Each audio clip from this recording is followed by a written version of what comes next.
She's good. Well done, guys.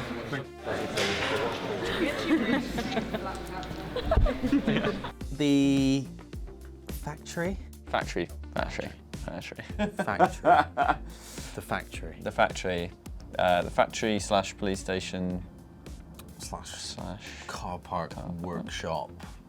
The lot. Quite a lot going on. There was quite a lot going on. Started the day outside doing all the car park stuff. And the door that Andy's coming out of the factory, that's actually the police station door that Steve comes in. And the space that became the police station we chose because it had a sliding window. Just by chance, I think when we recce'd that whole factory, just stumbled across this room that had big police station vibes. I'm obsessed with the sliding window as well. Even on the short, it was like something I was just so obsessive about. I don't even know, I've never even been to a police station. I don't even know if they have one. They probably just have a little one at the bottom. It's a cool action, motion, I don't know, it's just, I like it. It is, yeah. And we had quite a couple of tracks in there. One, as Steve comes into the police station, tracking pog, in, and then there's one as he actually approaches the desk, which is kind of a POV, it's kind of a POV. He kind of comes into it. He does come into it at the end, yeah. so it was like a meeting. Yeah. But yeah, you sort of hear the steps and like feel his energy like going in to knock on the window. But I think it was like very close to basically like running him over. Because it was really fast track. Where he'd stop. Right? Yeah. I think Completely like take his I ankle remember off. Tim saying that he was like an inch away from just basically crushing him. Breaking his ankle. But yeah, it has loads of energy, that whole move. Quite happy with that. It was important to definitely make the police station feel more legitimate. I remember the short there was literally nothing behind Steve's head. It was just like this silvery white wash. Yeah. And Andrew's office was just like a book and a lamp and a frame with Margaret Thatcher Which made it in. Yeah, which made it in again, although the depth of field was so low that her face was like, you can't really register her face, but you can register like her hair. And you just know it is. I remember there being a lot of issues with the reflections, but yeah, I think you can see bits of the track and like our feet and things reflected, but obviously we're all covered in black Bolton sheets. Yeah. Like you get away with it. I think there's one time you see the camera in the whole movie, like you proper see it. Is that, what is that? It's when like Steve gets out the car. Is it reflected in the It's in wing the mirror? wing mirror, yeah. So as he opens the door, you see us. everyone. But it's like tiny in the frame. Yeah. Even in the cinema, it's still like not a big part of the image. But yeah, as the door opens, you just see like.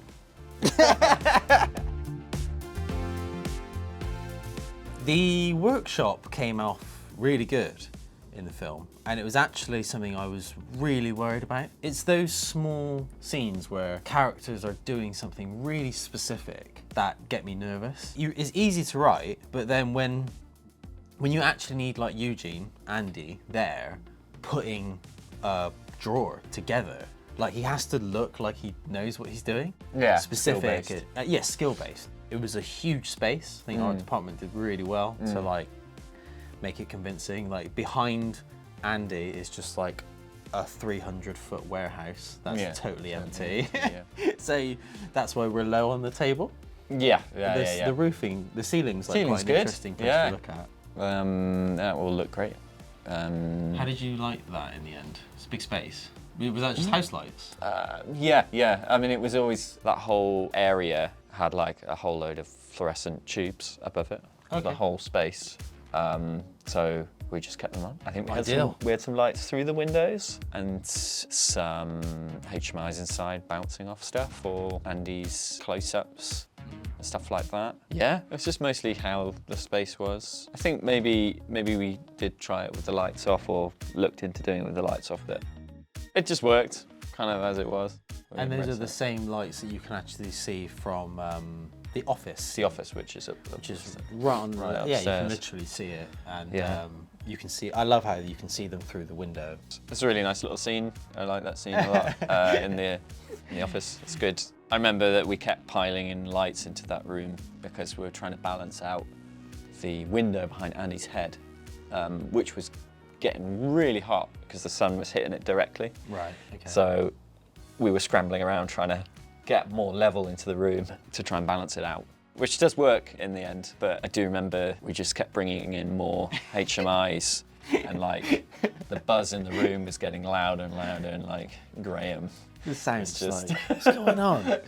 And even Guy was like us. tapping me on the shoulder, and he was like, "Is he taking more stuff into that room?" Yeah. He's like, "Tell Adam he needs to chill out." We had a little cameo I'd love to have a look at in the loo. It's cool to get in a scene with Andy. I thought having the cameo, having played Andy previously, like it was kind of fun to be in there with him, riding on his back. Eugene's a big guy, like especially when he had a lot of weight on him for that film, and he's just like so broad, so it's just riding on him, and he actually like threw me into. As I grab him, I go into like a pipe, which I still think like hurts today. But I did get the sound designers to like throw in like a dong. It's there. It's kind of buried under all the commotion, but yeah. There you are. Another location in the factory, but that was tight, really tight. Tim somehow convinced us to put a track in like under sinks. What was it? What was on that wall? There were like sinks on that wall. Tim was operating that. Pretty sure he was operating that. Well, he would have been because we were in the loo. Oh yeah. Everything was mostly shot in Bristol, except for all of Steve's exterior street stuff during the day, which was all shot up in Gloucestershire because of an issue with the original location that we had. Yeah, it was an issue with slow worms. Yeah, it was. Of all things, me and Adam have had to deal with lots of problems, and I'd like to think that to some extent I can sort of predict what might cause an issue, but I definitely didn't think that legless lizards were going to get in the way of the fence. We weren't allowed to touch certain We couldn't gardens. mow any lawns. The front of the houses just looked like a tip, basically. It kind of worked for the pickets because it was just this long grass. Yeah, but they like were there was scummy. nothing homely about it. Thankfully. Yeah, thankfully. The construction company said, we do own another property. It's up in the Cotswolds. So we had to move the whole crew up to the Cotswolds, which was a major expense that we did not anticipate. And but I must say, it was a good laugh. It's a nice change of pace. It sort of marks the midpoint of the shoot, really, like where it was definitely felt the most different. I think just obviously in a different place, coming back to not going back to your own bed as well, and like there was something a little bit different about it, maybe a little strange about it. Some of the night stuff there suffered a little bit from it being so far away and not being able to come and work out that stuff properly. I mean, what was it, 2.5 hour drive, something like that? So it was just impractical to go and do like proper recce's and pre-lights and things like that. Yeah, So, we certainly did recce's and stuff, but you know, I don't really think that we walked through stuff as much as we had done at the other locations. There was quite a lot of stuff about that whole location that was like just not quite right, which was frustrating. But it was, yeah. You could argue that there's a lot, almost nothing in the whole movie is like quite right, you know. But that's the nature of trying to tackle such a ambitious project, you know, with such limited experience and resources. There's that really good shot there. It's one of my favourite shots. It's when Steve gets arrested, and as the door flings open, you've got the escort there, the police car there, the minis in the back, the house, all the roofs are nice, and that as a freeze frame just really sells the period. And there's not many moments where it's almost like a perfect frame, where like it doesn't matter where you look, like it's just like, oh, this is 1983, we're here. You know, it's one of my favourite shots. Cars, it's all the cars, isn't it? It really does it. Or lack of. Street, or lack of. Lack of lots of cars, and then just one good one on the good street. old car. Yeah. You don't need to line the whole street. You just need an empty street and then one or two. Yeah. And maybe a CG one. Yeah, maybe one. That's on the edge of frame for a second. Terrible. There was a neighbour on the road who owned a couple of minis, some old minis. They were a bit tracked up, but We put them deep in the background and that worked. Fella had a Ford, didn't he? A fella had a Ford Escort Mark III. In the original script, the Pickett brothers were supposed to swing by in the blue Capri, but the Capri broke down on the way to the shoot. So we had to think really fast, on our feet, and as well as the one neighbor having minis, there was another guy at the end of the road across the street who had, well, he had a Ford Cortina as well, I think, and he also had the Escort Mark III, and I just knocked on his door and I was just like, please save my ass. And like a lot of these people, they're actually really stoked about having their pride and joy like in a movie. So he was like, yeah, let's do it. And we changed it so that it wasn't Ricky and his brother. It felt more like maybe Ricky goes around doing pickups or collections with other drug dealers and stuff like that, or maybe he has a different driver. And that's actually Guy Davies, the co-producer of the film. He gives the camera a nice little middle finger, which I always read as him giving us a middle finger whenever I watch it. But he had a crazy mohawk haircut at the time, and we just chucked him in a denim jacket, and he just looked good to go. I mean, one of the second to last scene, or last scene in the film, like I really like it. It was the only shot where we had a jib on a dolly. Nearly fell off the end, didn't it? Yes, at one point it did, yeah. It's pretty funny. You're saying you weren't too happy about some of the night stuff, but it's just because of planning, and we had a cherry picker that night. We needed it to fit all of the lamps to the lamp posts.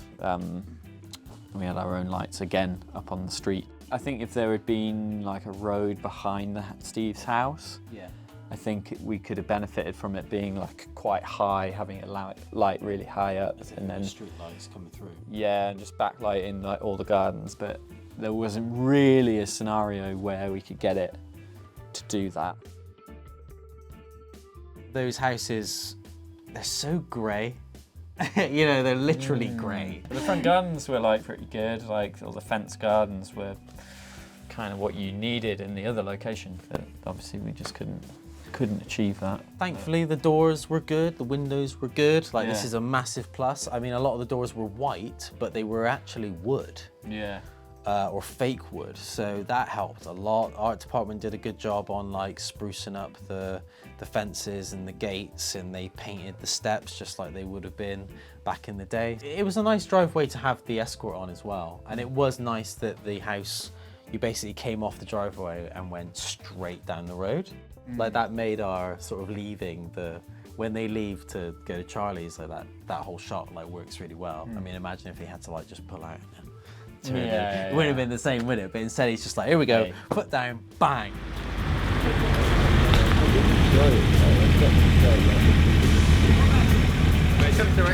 One note. Just play it down a bit. Down lower. Yeah, a little bit to the left. Just lean it. Just split the difference. Better with the mask. More real. Do you know what I mean? It's more real. It's more real. That's what we want in this. We want real actors. I thought I was going to die. Nice and easy, first time round. Yeah, that was easy. Yeah. 3, 1, 2, take 1.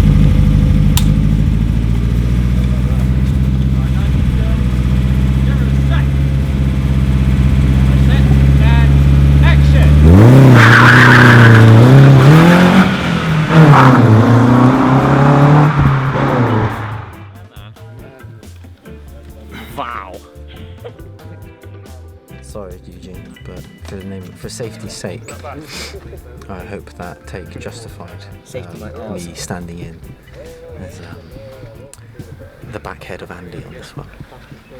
That was probably one of my funnest moments. Like, there's actually quite a bit of driving and riding that goes on that, whether that's Steve arriving home from the park and his bike gets nicked, and then like them leaving, like Andy leaving, and the police and all this. Like, there's a lot of scenes took place out there, and it wasn't ideal, but it definitely got the job done. God, there was literally no other choice. I scoured every street in the southwest, man, trying to find something that worked, and I just couldn't find anything. So it came in clutch.